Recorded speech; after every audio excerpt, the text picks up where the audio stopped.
बिस्मिल्लाहिर्रहमानिर्रहीम। अस्सलाम वालेकुम। उम्मीद है आप सब खैरियत से होंगे। इससे पहले लेक्चर्स के अंदर हम लोगों ने 9 क्लास की 1.1 टेस्ट योरसेल्फ को सॉल्व किया था, जिसमें हमने डिफरेंट क्वेश्चंस के आंसर को स्टडी किया था कि क्या बेसिक कॉन्सेप्ट है उसके अंदर जो हमने बताना होगा आंसर्स के अंदर। ठीक है, आज हम उससे नेक्स्ट लेक्चर को स्टार्ट करने वाले हैं, जो हमारा टॉपिक है बेसिक डेफिनेशंस का। हम आज के इस लेक्चर के अंदर जो सबसे पहले पढ़ेंगे वो हम पढ़ेंगे मैटर के बारे में और उसका इंट्रोडक्शन देखेंगे कि मैटर, और उसकी एग्जांपल्स को स्टडी करेंगे कि मैटर कौन सी चीज़ है।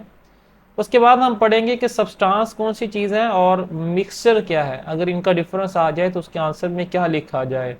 और उसके बाद लास्ट पर हम लोग फिजिकल और केमिकल प्रॉपर्टीज़ को डिस्कस करेंगे, और वो प्रॉपर्टीज़ किसकी होंगी, मैटर के बारे में होंगी। ठीक है, तो ये आज का हमारा ये लेक्चर है। आप इसको मुकम्मल सुनिएगा एंड तक, ताकि आपको इस टॉपिक की अच्छी तरह समझ आ जाए। तो डियर स्टूडेंट, मैटर के बारे में अगर हम बात करें तो ये एक ऐसा टॉपिक है जिसको हमने अपने लेक्चर नंबर 1 के अंदर भी स्टडी किया था कि मैटर क्या है, क्योंकि केमिस्ट्री को पढ़ने से पहले मैटर के बारे में अंडरस्टैंडिंग होना ज़्यादा ज़रूरी है। आज फिर हम उसी टॉपिक को रिवाइज करने वाले हैं कि मैटर है क्या। अगर हम मैटर की बात करें तो आप सिंपली इसका आंसर में ये लिखेंगे कि हर वो चीज़ जिसका मैस हो और जो जगह को ऑक्युपाई करे, स्पेस को ऑक्युपाई करे, उसको हम लोग मैटर का नाम देते हैं। आप इसकी एग्जांपल में अपने सराउंडिंग में जितनी भी आप चीज़ें देखते हैं, चाहे वो लिविंग ऑर्गेनिज्म है चाहे वो नॉन लिविंग ऑर्गेनिज्म है, अगर उनका मैस है मतलब वो वजन रखते हैं और वो स्पेस को ऑक्युपाई अगर करते हैं, ठीक है, तो आप उसको क्या नाम दे देंगे, मैटर का नाम दे देंगे। फॉर एग्जाम्पल, अगर आपके हाथ में मोबाइल है तो मोबाइल वो चीज़ है जो वज़न भी रखती है और स्पेस को भी ऑक्युपाई करती है, तो इसका मतलब आपका मोबाइल क्या हुआ, मैटर कहलाएगा, जिसको उर्दू में मादा बोलते हैं। ठीक है, आप अपने सराउंडिंग में जिस तरह फैन को देखते हैं, हवा हमें जो दे रहा है फैन, ठीक है, तो फैन क्या है, एक मैटर है। क्यों? क्योंकि उसका वजन भी है और वो जगह को भी ऑक्युपाई करता है। जिस जगह आपने वो फैन लगाया उसकी जगह आप एक और फैन नहीं लगा सकते जब तक आप पहले वाला ना उतार दें। क्यों? क्योंकि पहले वाले फैन ने जगह को ऑक्युपाई किया हुआ है और उसका वजन भी है, तो इसलिए फैन भी क्या हुआ, एक मैटर कहलाएगा। आप एक ह्यूमन बॉडी की अगर आप अपनी बात करें तो आप भी एक मैटर कहलाएंगे, क्योंकि आपका वजन भी है और आप जगह को भी ऑक्युपाई करते हैं। जिस जगह आप बैठे हैं या आप खड़े हैं, इस जगह कोई और उस वक्त तक नहीं आ सकता जब तक आप इस जगह को छोड़ ना दें। मतलब आपका वजन भी है और आप जगह को भी ऑक्युपाई करते हो, तो इसका मतलब आप क्या कहलाओगे, मैटर कहलाओगे। ठीक है, तो इसकी एग्जांपल में आप यहाँ पर सिंपली ऐसे ही नहीं लिख दोगे कि आवर बॉडीज या everything around us is known as the matter. अब इसकी प्रॉपर एग्जांपल लिखोगे कि for example, table is a matter because it has a mass and occupy the space. Table एक मैटर था, क्यों? क्योंकि उसका वजन है और वो जगह को भी ऑक्युपाई करते हैं। ठीक है, आप अपना लिख सकते हो कि ह्यूमन बॉडी एक मैटर है। क्यों? क्योंकि उसका वजन भी है और वो जगह को भी ऑक्युपाई करता है। आप इसकी डेफिनेशन और इस तरह से जब आप इसकी एग्जांपल लिखेंगे तो आपके 2 नंबर अच्छी तरह से कवर हो जाएंगे।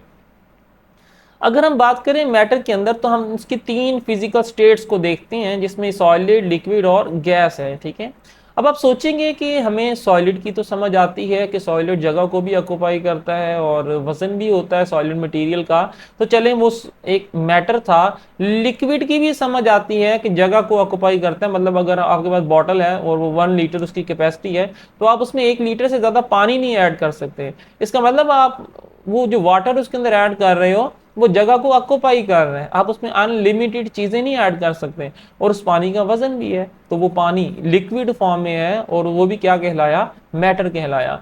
लेकिन बात यहाँ पर सोचने की है कि गैस कैसे मैटर कहलाएगी। अब देखिए, हवा, एटमॉस्फेयर की अगर हम बात करें यहाँ पर, तो हवा हमारे ऊपर वजन नहीं भेज रही। मतलब हमारे ऊपर ऐसा नहीं है कि बर्डन हमें फील ऊपर से हो रहा हो कि ऊपर से कोई चीज़ हमें ऊपर से हमारी धक्का लगा रही है हमारी तरफ। ऐसा चक्कर नहीं है एयर के साथ।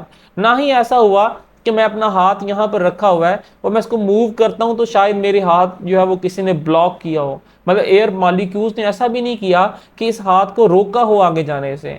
इससे ये भी क्लियर हुआ कि वो मॉलिक्यूल्स जगह को भी ऑक्युपाई नहीं कर रहे। तो इसका मतलब ये हुआ कि हवा जो हमारा एटमॉस्फेयर है वो मैटर नहीं कहलाएगा। लेकिन अभी हमने कहा इस लास्ट पॉइंट के अंदर कि हम लोग तो यहाँ पर गैस को भी स्टडी करेंगे, क्योंकि गैस भी एक मैटर है। तो डियर स्टूडेंट, ये कब मैटर कहलाएगा? उस वक्त मैटर होगा जब आप इस गैस को क्लोज कर दें किसी आप ऐसे कंटेनर के अंदर, ठीक है। जिस तरह आपने देखा होगा हम सीएनजी वगैरह भरवाते हैं गाड़ियों के अंदर, ठीक है। तो सीएनजी जो है वो उसकी एक कैपेसिटी होती है, ठीक है। आप उससे ज़्यादा सिलेंडर को फिल नहीं कर सकते आप उसके अंदर। क्यों? क्योंकि मॉलिक्यूल्स उस सिलेंडर के अंदर जा रहे हैं और वो जगह को ऑक्यूपाई कर रहे हैं उसके अंदर, और उनका वजन भी है। जिस तरह आप बाजार से एलपीजी आप भरवा कर लाते हैं गैस, ठीक है। तो एलपीजी आप क्या कहते हैं उस शॉपकीपर को कि हम एलपीजी जो है वो 2 किलो कर दें, 3 किलो कर दें सिलेंडर के अंदर, या 5 किलो कर दें, ठीक है। तो आप उसका वजन बता रहे हैं, मतलब उस गैस का वजन होगा। और आपने देखा कि सिलेंडर की एक लिमिट है, आप 2 किलो वाले सिलेंडर के अंदर 5 किलो गैस नहीं भरवा सकते। क्यों? क्योंकि उसके अंदर जो गैस के मालिक्यूल जितने आ सकते थे उन्होंने उसके अंदर जगह को ऑक्यूपाई कर लिया। अब आप बाहर से कोई चीज उसके अंदर नहीं फिल कर सकते। इसका मतलब ये हुआ कि गैस उस वक्त मैटर कहलाएगी जब हम इसको किसी क्लोज कंटेनर में बंद कर देंगे। अगर ये ओपन इन्वायरमेंट में है तो ये मैटर नहीं है, लेकिन अगर यही गैस मॉलिक्यूल्स किसी क्लोज कंटेनर में हम बंद कर देंगे तो ये क्या कहलाएगा?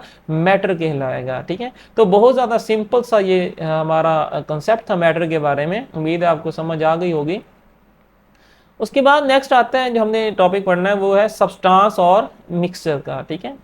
अब सब्सटेंस और मिक्सचर में क्या डिफरेंस बताया जाए? अब देखिए सब्सटेंस और मिक्सचर को जरा आप देखें, क्या क्या समझ आती है? कोई ऐसी चीज जो दो चीजों को मिलाने से बनाई गई हो, ठीक है। तो सब्सटेंस का इसका डिफरेंस कर रहे हैं, इसका मतलब सब्सटेंस कोई ऐसी चीज होगी जो किस फॉर्म में हो? प्योर फॉर्म में हो। अब हमने प्योर फॉर्म की बात कर ली, लेकिन वो प्योर फॉर्म किसकी होनी चाहिए? आप लिखेंगे प्योर फॉर्म ऑफ मैटर। अभी हमने मैटर, जिसको मादा हम उर्दू में बोलते हैं, तो मैटर की जो प्योर हालत होगी उसको हम लोग क्या बोलते हैं? सब्सटेंस बोलते हैं। मतलब एक जैसी चीजें होंगी। अब आप वाटर, प्योर वाटर की अगर आप बात करें तो प्योर वाटर के अंदर किसके मॉलिक्यूल्स होंगे? सिर्फ और सिर्फ उसमें H2O के मॉलिक्यूल्स होंगे। उसमें ऐसा नहीं हो सकता कि हम कह रहे हैं कि इसके अंदर सैंड मौजूद है, इसके अंदर आयरन पार्टिकल मौजूद है। नहीं, हम मिक्सचर की बात नहीं कर रहे हैं। हम कह रहे हैं सिर्फ और सिर्फ H2O के मॉलिक्यूल्स आपस में कंबाइन हो रहे हैं और वो एक प्योर वाटर बना रहे हैं। तो इसका मतलब ये हुआ इस टाइम ये H2O जो आपस में कंबाइन हो रहे हैं वो मिलकर क्या कहलाएंगे? सब्सटेंस कहलाएंगे। क्योंकि वो किस हालत में है इस टाइम? प्योर फॉर्म में है, ठीक है। वाटर एक मैटर था, तो मैटर जब भी प्योर हालत में होगी तो वो क्या कहलाएगी? सब्सटेंस कहलाएगी। इसकी दूसरी एग्जांपल यहाँ पर मेंशन है गोल्ड, जिसको ऑरम बोलते हैं केमिस्ट्री की लैंग्वेज के अंदर, ऑरम।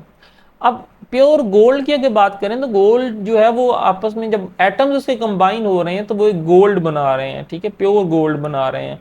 अब वो भी एक सब्सटेंस कहलाएगा, क्योंकि उसमें कोई और एटम, कोई और चीज आकर उसके अंदर कंबाइन नहीं हो रही, कोई इंप्योरिटी उसके अंदर ऐड नहीं हो रही, ये प्योर मैटर है।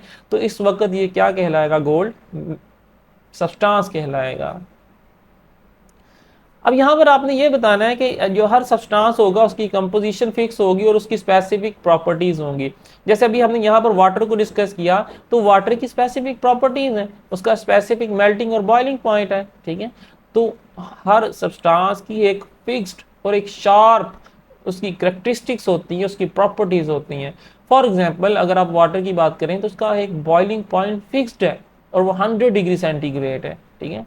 अब इसी तरह इसका फ्रीजिंग पॉइंट जब हम लिखते हैं तो हम कहते हैं इसका 0 डिग्री सेंटीग्रेड ऑलमोस्ट जो है वो फ्रीजिंग पॉइंट है। तो इसका मतलब नहीं, इसको फिक्स एक नंबर दे दिया ना।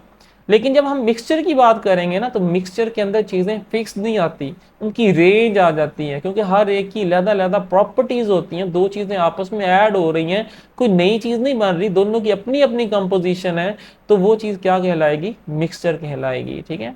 अब इम्प्योर बात कर देनी है आपने, डिफरेंस दोनों में सिर्फ इतना लिखना है कि pure form of matter is called substance और impure form of matter is called mixture. यानी अगर प्योर है कोई चीज मैटर तो वो सब्सटेंस, अगर वो इम्प्योरिटी हो चुकी है, उसके अंदर कोई चीज ऐड हो चुकी है, तो वो क्या कहलाएगी? मिक्सचर कहलाएगी।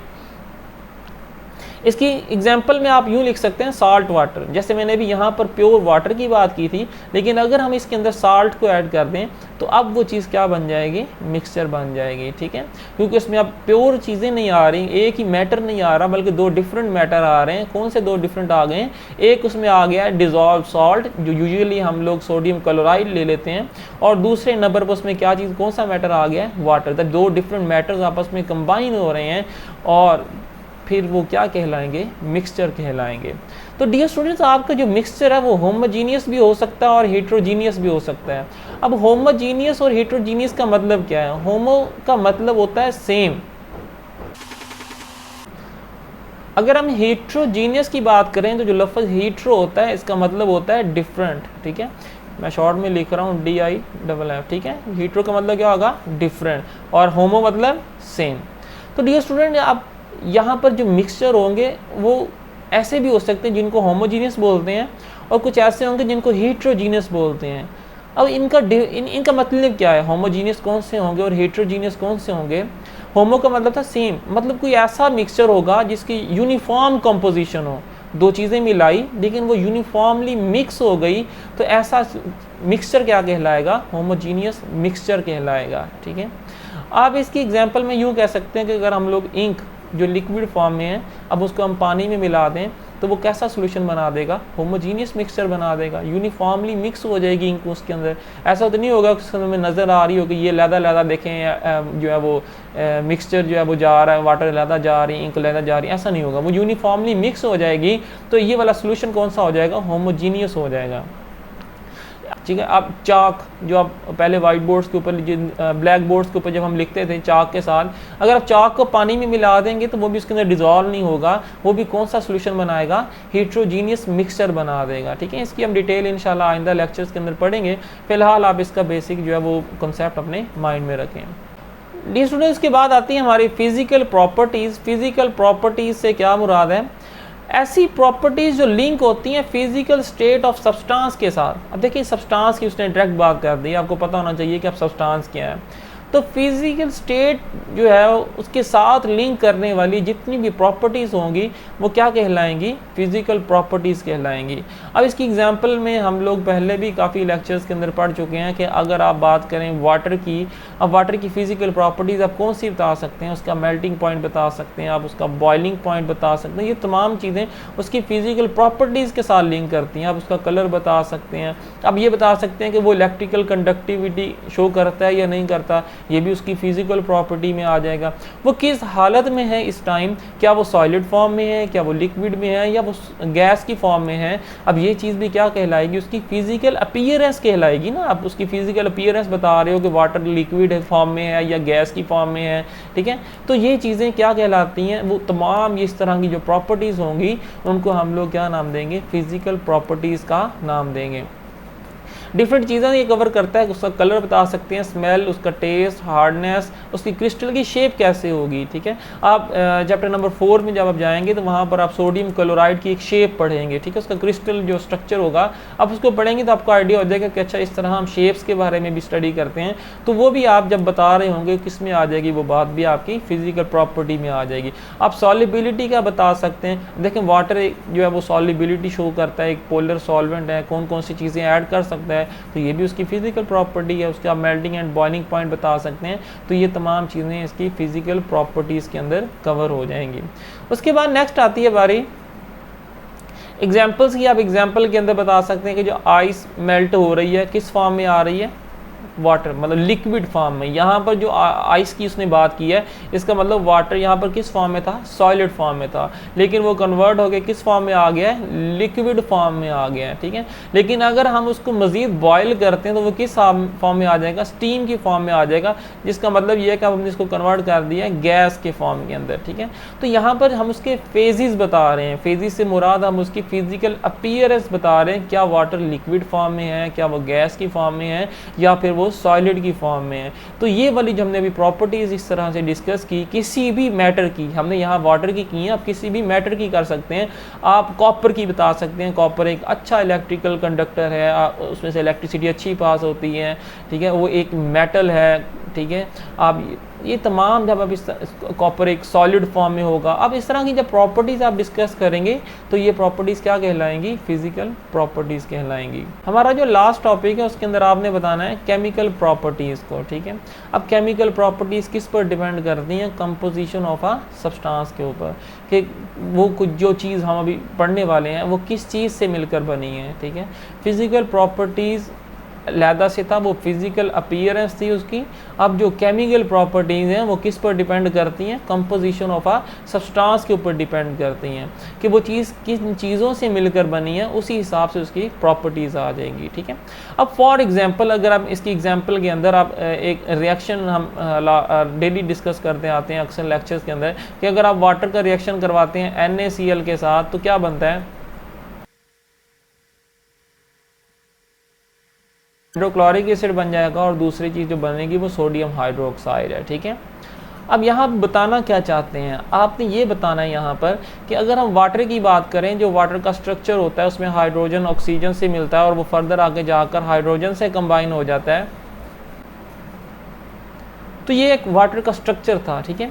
अगर हम बात करें इसके स्ट्रक्चर की, मैं आपको थोड़ा डिटेल में बता रहा हूँ कि जो ऑक्सीजन होता है इस पर चार्ज होता है, ठीक है, क्योंकि ये एक इलेक्ट्रोनेगेटिव होता है एटम, मतलब इलेक्ट्रॉन्स को ज़्यादा खींचता है, तो इसके ऊपर एक चार्ज आ जाता है, उस चार्ज को बोलते हैं पार्शियल नेगेटिव। अब क्योंकि हाइड्रोजन से इलेक्ट्रॉन दूर जा रहे हैं, क्योंकि ऑक्सीजन इससे खींच रहा है, तो जो हाइड्रोजन पे चार्ज आ जाता है वो आ जाता है पार्शियल पॉजिटिव, ठीक है। इसी तरह इस हाइड्रोजन पे भी जो चार्ज आएगा वो पार्शियल पॉजिटिव आएगा, क्योंकि इससे भी जो इलेक्ट्रॉन है वो ऑक्सीजन खींच रहा है। अब इस चीज़ से हमें ये समझ आई कि वाटर कोई ऐसी चीज़ है जिसकी नेचर क्या है, पोलर है, मतलब इसके ऊपर चार्जेस हैं तो ये पोलर आ गई ना, ठीक है। अब ये इसकी कंपोजिशन थी कि ऑक्सीजन की वजह से, ऑक्सीजन है इसमें हाइड्रोजन है, अब इसकी ख़ास तरह की ये कंपोजिशन है और इसकी वजह से, इस तरह एटम्स के कंबाइन होने की वजह से ये पोलर बन गया। अब ये NaCl की अगर बात करें तो सोडियम जब इलेक्ट्रॉन देता है क्लोरीन को तो चार्ज पॉजिटिव आ जाता है, और क्लोरीन जब इलेक्ट्रॉन लेता है तो चार्ज नेगेटिव आ जाता है, ठीक है। अब ये भी उसकी कंपोजिशन हो गई कि एक ख़ास तरह से सोडियम क्लोरीन से कंबाइन हो रहा है। अब होता क्या है कि आपस में अट्रैक्शन शो करते हैं, ये नेगेटिव वाला इस पॉजिटिव के साथ अट्रैक्शन शो करता है, ये पॉजिटिव वाला इस क्लोरीन नेगेटिव के साथ अट्रैक्शन शो करता है, और ये आपस में बॉन्ड बना लेते हैं, जिसकी वजह से यहाँ से ये जो NaOH बन जाएगा, ये यहाँ से Na मिलेगा, ठीक है, ये O के साथ मिलकर क्या बना लेगा, NaOH, जिसको हमने यहाँ पर सोडियम हाइड्रोक्साइड लिखा, और जो बाकी यहाँ से Cl बचता है वो ये जो बचने वाला हाइड्रोजन था इसके साथ कंबाइन होता है और वो क्या बना देता है, हाइड्रोक्लोरिक एसिड बना देता है, ठीक है। अब अगर वाटर की इस तरह की कंपोजिशन ना होती तो क्या वाटर ऐसी केमिकल प्रॉपर्टीज़, क्या इस तरह से वाटर केमिकल रिएक्शन शो करता, इस तरह से ना होता केमिकल रिएक्शन। अगर वो पोलर ना होता वाटर तो वो सोडियम क्लोराइड को डिज़ोल्व ना करता अपने अंदर।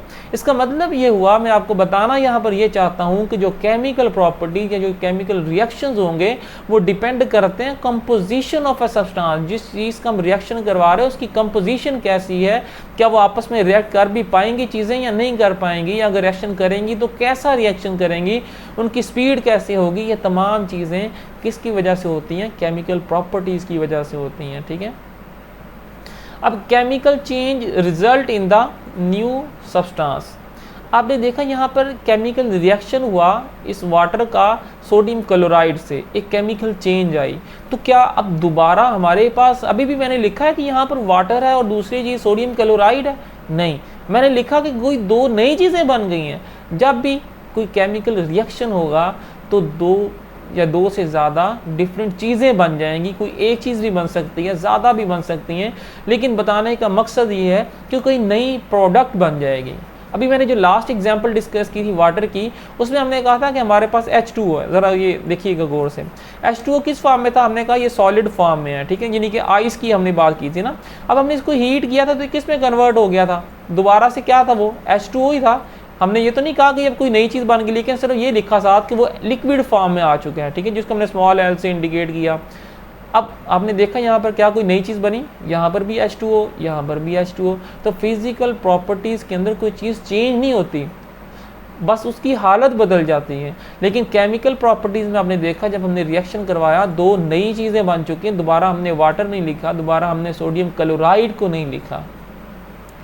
ये आपने तमाम बातें यहाँ पर बता देनी और एग्जाम्पल के अंदर आपने बता देना decomposition of water into hydrogen and oxygen gas. अब यहाँ पर एक और एग्जाम्पल यहाँ पर जो इन्होंने डिस्कस मैंने की है लास्ट पर, वो ये लिखा है कि H2O जो है वो वाटर है। अब इसकी डीकम्पोजिशन हो रही है, मतलब ये टूट रहा है। जब टूटेगा तो क्या बनाता है, ये दो चीज़ें बना रहा है, ठीक है। एक तो वो बना रहा है हाइड्रोजन गैस जिसको H2 बोलते हैं, और जो दूसरे नंबर पर जो चीज़ बनेगी वो बनेगी ऑक्सीजन गैस जिसको हम O2 के साथ इंडिकेट करते हैं, ठीक है। अब आपने देखा जब वाटर की ब्रेकडाउन हुई तो यहाँ पर हाइड्रोजन गैस बनी है और दूसरे नंबर पर ऑक्सीजन गैस बनी है। हालांकि पहले हमारे पास जो चीज़ें थी वो लिक्विड फॉर्म में थी। आपने देखा कि कंपोजिशन जो है वो चेंज हो चुकी है, मतलब अब नई सब्सटेंसेस बन चुकी है और वो कौन से हैं, हाइड्रोजन और ऑक्सीजन, ठीक है। तो इस तरह जो तमाम स्टडी है वो कौन सी कहलाएगी, केमिकल प्रॉपर्टीज़ कहलाएंगी। इससे नेक्स्ट लेक्चर के अंदर हम लोग इंशाल्लाह एलिमेंट के बारे में स्टडी करेंगे। ये तमाम जो है वो बेसिक सा इंट्रोडक्शन था इन तमाम चीज़ों का, जो मैटर, सब्सटेंस और उनकी प्रॉपर्टीज़ के बारे में है। बहुत ज़्यादा इंपॉर्टेंट है ये वाला, और ये आपका आगे तक चलता चला जाएगा। ये ऐसा नहीं है कि आपने आज पढ़ा तो आगे कहीं रिपीट नहीं होगा, बल्कि ये आगे जाकर बार बार आपकी फ़िज़िकल प्रॉपर्टीज़ की बात होगी, बार बार आपके केमिकल प्रॉपर्टीज़ की हम बात कर रहे होंगे, मैटर को हम बार बार डिस्कस करेंगे आगे जाकर। तो ये तमाम बातें जो केमिस्ट्री में आप पढ़ते हैं उनको आप माइंड में अच्छी तरह बिठा लिया करें, ताकि अगर आगे फ्यूचर में कहीं पर वो रिपीट हो तो आपको वो फ़ौरन से जो है उसका आंसर आ जाए, ठीक है। केमिस्ट्री कोई मुश्किल नहीं है, केमिस्ट्री बहुत आसान है। उस वक़्त आसान होगी जब आप हर बात को अपनी माइंड में बिठा कर रखेंगे। अगर आपने इस टॉपिक में से कोई भी क्वेश्चन पूछना है तो आप कमेंट सेक्शन में पूछें, आपके क्वेश्चन का आंसर दिया जाएगा, आपके कंसेप्ट इससे क्लियर हो जाएंगे। अपना ख्याल रखिए। अल्लाह हाफिज़।